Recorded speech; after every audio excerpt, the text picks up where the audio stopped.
Hello दोस्तों, मैं भंवर सिंह और आप सभी का मेरे सुर तरंग चैनल पर स्वागत है। दोस्तों, आज मैं आपको दर्शन करवाने लेकर के आया हूँ देशनोक। और देशनोक के अंदर नेहड़ी जी का स्थान है, जो आप देख रहे हैं प्रवेश द्वार बना हुआ। ये देशनोक मंदिर से 2 किलोमीटर पश्चिम की दिशा में स्थित है ये प्रवेश द्वार। यहीं से प्रवेश करते हैं तब 1 किलोमीटर आगे नेहड़ी जी का स्थान है। देख रहे हैं आप, ये जो गाड़ियाँ भी जा रही है वहीं पर लोग जा रहे हैं। संध्या का समय है, आरती के भी दर्शन होंगे और हम यहाँ दर्शन करने के लिए आए हुए हैं तो पैदल ही जा रहे हैं। बीच में ये चारण सेवा सदन भी बना हुआ है जो डॉक्टर गुलाब सिंह जी द्वारा बनाया हुआ है और हम पैदल जा रहे हैं। संध्या का समय, बहुत ही शानदार सुहावना मौसम है और आपको दूर से ही मैं दिखा रहा हूँ, गगनचुंबी दूर जो दिखाई दे रहा है ये मंदिर है। और मेरे बाईं तरफ ये बहुत सारे बेर के वृक्ष हैं जो पूरा ओरण है। माता जी का 10,000 बीघे का ओरण है, करणी माता देशनोक। और ये जो दाईं तरफ है ये पनोरमा बना हुआ है। संध्या का समय है, 6 बज चुके हैं तो ये बंद हो गया है, वरना मैं आपको यहाँ अंदर ले जा कर के भी यहाँ की भी इतिहास की जानकारी देता और दिखाता। तो सामने गाड़ियों का तांता लगा है, संध्या का समय। और लोग जो देशनोक दर्शन करने के लिए आते हैं वो सभी लोग यहाँ पर दर्शन करने के लिए ज़रूर आते हैं। नेहड़ी जी यहीं करणी माता जी निवास करती थी और यहीं पर बिलोना करती थी। नेहड़ी का मतलब ही होता है जो बिलोना करने के लिए जो झेरना होता है, उस झेरने की मदद के लिए एक लकड़ी गाड़ी जाती है जिसके सहारे फिर वो झेरना चलता है और फिर दही को मथा जाता है। और वो जो लकड़ी गाड़ी जाती है उसके सपोर्ट के लिए झेरने के, उसी को नेहड़ी बोलते हैं। तो दोस्तों, करणी माता के असंख्य गायें थी, उन गायों के दूध से दही बनता था, फिर घी बनाया जाता था, बिलोना किया जाता था। उस बिलोने के लिए जरूरत थी नेहड़ी की, तो एक खेजड़ी की लकड़ी काट करके और फिर गाड़ दी गई।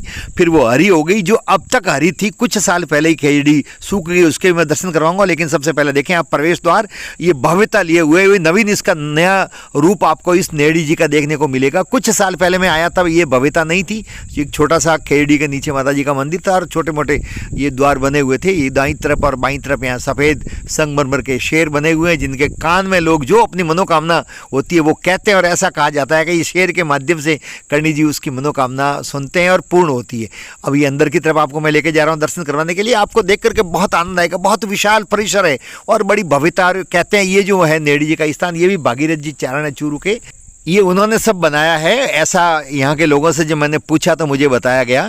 और जैसा माता जी के मंदिर में होता है, ये जो दमामी समाज के लोग हैं जो चिरजाएँ गाते हैं, माता जी के भजनों को चिरजा बोला जाता है। देखो आप, शानदार परिसर। लोग जो दर्शन करने के लिए आए हैं वो फोटो खिंचवा करके अपनी स्मृतियों को चिरस्थायी काल तक रखना चाहते हैं। और मंदिर का भी बाहरी क्षेत्र में काम चल रहा है, बाहरी हिस्से में। तो आप देख रहे हैं सपोर्ट लगे हुए हैं। और अभी तो संध्या का समय, वरना दिन में आते तो यहाँ काम कारीगर करते नजर आते। अब चलते हैं दोस्तों अंदर की तरफ। ये दूसरा गेट, पहला गेट प्रवेश द्वार मैंने बताया, दूसरा ये है। यहीं पर ठीक सामने आप देख रहे हैं भक्तों की भीड़ लगी हुई है और यहाँ पर नेहड़ी जी है, यहीं पर करणी माता जी बिलोना करती थी। और पीछे आप देख रहे हैं ये खेजड़ी भी नजर आ रही है, हालांकि वो सूख गई है। तो सबसे पहले आप दर्शन कीजिए। यहाँ पर भी करणी माता की जी की मूर्ति है, यहाँ पर भी काबे हैं, चूहे, तो आप दर्शन करें। और यही वो नेहड़ी जी का स्थान है। आप देख रहे हैं ये बहुत बड़ा परिसर है। उस परिसर के अंदर खेजड़ी के ठीक नीचे यहाँ पर ये छोटा मंदिर और अंदर मूर्ति नज़र आ रही है। देखो भक्त यहाँ पर खड़े हैं, दर्शन कर रहे हैं। और फिर मैं आपको इस खेजड़ी के दर्शन करवाता हूँ। और जो ये आप देख रहे हैं हल्की ब्लैक कलर की, यही खेजड़ी है। मैं कुछ साल पहले आया तब ये हरी भरी थी, लेकिन अब सूख गई है अब। और जब से ये करणी माता जी यहाँ रहते थे तब से लगा करके अब तक ये हरी भरी थी, अब सूख गई है। और लकड़ियाँ काफ़ी सूखने के कारण से सपोर्ट करके बांध दी गई है ताकि टूट करके नीचे नहीं गिरे। लेकिन आज भी लोगों के ये आस्था का केंद्र है। यहाँ दर्शन करने आने वाले प्रत्येक भक्त हैं वो इस खेजड़ी को चूमते हैं और बहुत इसके प्रति श्रद्धा भाव है। और देख लो आप, ये इस प्रकार से हमारे भाई साथ में उमराव सिंह एडवोकेट, वो भी ऐसा कर रहे हैं। और मैं भी खेजड़ी जी को स्पर्श करके और अपनी आस्था प्रकट कर रहा हूँ, आप देख रहे हैं। और ये जो भी यहाँ भक्त आते हैं वो सभी यहाँ पर इस प्रकार से श्रद्धा भाव से इसको छूते हैं। और कुछ साल पहले जब ये हरी भरी थी तो इसकी छाल थी, उससे छाले होते थे शरीर पर या और कोई बीमारी होती थी तो ठीक हो जाती थी। लेकिन अब ये सूख गई है। और यहाँ जो अनाज जिसको आखा बोलते हैं वो चढ़ाए जाते हैं, वो भी यहाँ पर देखो बोरों में भरे हुए हैं। और ये खेजड़ी सूखी हुई है, लेकिन उसके नीचे माता जी की प्रतिमा है। और बहुत बड़ा ये परिसर है। और यहाँ पर भी आपको काबे इधर उधर देशनोक की तरह घूमते हुए नज़र आ रहे हैं, स्वतंत्र रूप से विचरण करते हैं। हालांकि प्रॉपर जो देशनोक का मंदिर है उसकी संख्या में यहाँ बहुत कम है चूहे, लेकिन फिर भी काफ़ी हैं। और उनके लिए भी निवास स्थान बना रखा है। यहाँ पर उनको भी दिया जा रहा है दाना और इनको प्रसादी। और यहाँ जो चारण वही पूजा करते हैं। पीछे गुफा है जहाँ कर्णी जी दर्शन करते थे, तो वहाँ चलते हैं। शिव जी का भी मंदिर है और गुफा के अंदर की तरफ हम जा रहे हैं, नीचे की तरफ उतर रहे हैं। ये गुफा करीबन जमीन से 7-8 फीट नीचे है। तो ये मैं गुफा के अंदर आपको लेकर के आया हूँ और ठीक सामने शिव जी का शिवलिंग स्थापित किया गया। इसी स्थान पर दोस्तों कर्णी माता जी आराधना करती थी, आवड़ माता की पूजा करती थी, तपस्या करती थी। और ये पवित्र गुफा है जो यहाँ आने पर अलग प्रकार के आनंद की अनुभूति होती है, अलग प्रकार का एक मन को सुकून मिलता है। तो आप देख रहे हैं श्रद्धा भाव से लोग दर्शन भी कर रहे हैं और यहाँ और भी देवी देवताओं की मूर्ति है। अब बाहर की तरफ चलते हैं और आरती का समय हो गया है। तो दोस्तों आरती हो रही है, तो आप आरती में शामिल होइए, दर्शन कीजिए।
तो दोस्तों ये भाव विभोर कर देने वाली आरती कर्णी माता जी की हुई नेहड़ी में है और मैंने दर्शन भी करवाए। आप देख रहे हैं भक्तों की लाइन लगी हुई है, शीश झुका करके माँ का आशीर्वाद ले रहे हैं और बच्चे बड़े बूढ़े सभी लोग यहाँ पर दर्शन करने के लिए उपस्थित हैं। और अब हम प्रस्थान करते हैं, संध्या हो चुकी है। हमारे साथ में हमारे भाई उमराव सिंह और भवानी सिंह साथ में हैं और परिसर से बाहर आ रहे हैं। दोस्तों जैसा मैंने शुरुआत में बताया था, गेट के बाहर ये संगमरमर के बने हुए 2 शेर हैं जहाँ पर लोग कान में उनसे अपनी मनोकामना कह रहे हैं। और आस्था ऐसी है कि शेरों के माध्यम से माता जी तक ये बात पहुँचेगी। यहाँ एक गाय का बछड़ा भी है जो यहाँ कोई भक्त आए हैं उनके साथ में घुल मिल गया है। तो आप देख रहे हैं लोग बारी बारी से आकर के और कान में कुछ कह रहे हैं। हमने भी फिर सोचा कि आए हैं तो कुछ न कुछ माता जी से अर्ज कर लें। तो सबसे पहले हमारे भवानी सिंह जी कान में माता जी के लिए कुछ निवेदन करने के लिए शेर को कह रहे हैं। इसके बाद में मैं भी माता जी से कुछ अर्ज कर लूं, तो मैंने भी कान में शेर के निवेदन। और मेरे बाद में उमराव सिंह भाई है, उसने भी अपने मन की बात है वो शेर के माध्यम से माता जी तक पहुंचाने की अर्ज की। तो दोस्तों आप भी देशनोक आए होंगे, यहाँ दर्शन किए होंगे, लेकिन अब ये बहुत शानदार मंदिर बन गया है। बहुत भव्यता के साथ में यहाँ का नज़ारा देखते ही बनता है। तो दोस्तों अब हम चलते हैं। आपको वीडियो कैसा लगा? वीडियो को लाइक करें, शेयर करें, कमेंट्स करें और चैनल को सब्सक्राइब नहीं किया हो तो चैनल को सब्सक्राइब करें। जय माता जी की।